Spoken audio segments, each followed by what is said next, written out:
আজকে যে টপিকটি করতে যাচ্ছি সেটি হলো ইন্টারেস্টিং টপিক, সেটি খুবই সোজা এবং আমরা এটা নিয়ে বিভ্রান্তির মধ্যে পড়ে যাই। সেটি হলো টেন্স। টেন্স মানে কাল, টেন্স সময়ের কাল। ক্রিয়া ভিন্ন ভিন্ন সময়কে টেন্স বলে। টেন্স প্রধানত তিন প্রকার: present tense, past tense, future tense. Present tense বর্তমান কাল, পাস্ট টেন্স অতীতকাল, ফিউচার টেন্স ভবিষ্যৎকাল। প্রেজেন্ট টেন্স কে আবার চারটি ভাগে ভাগ করছে: present indefinite, present continuous, present perfect, present perfect continuous ভাগে ভাগ করছে। Past indefinite, past continuous, past perfect, past perfect continuous.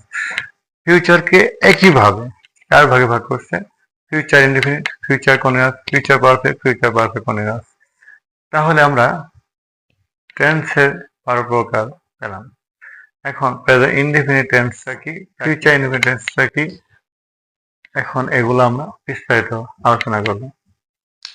Present indefinite tense subject, verb, object. Present indefinite tense: I eat rice, I subject, eat verb, rice object. Past indefinite tense object. যেমন আমি ভাত খেয়েছিলাম, I ate rice. Eat এর past tense ate. তাহলে আমি ভাত খেয়েছিলাম। Future indefinite tense subject, shall, will, verb, object. I shall eat rice, আমি ভাত খাবো, বা I will eat rice, আমি ভাত খাবো। তাহলে এখানে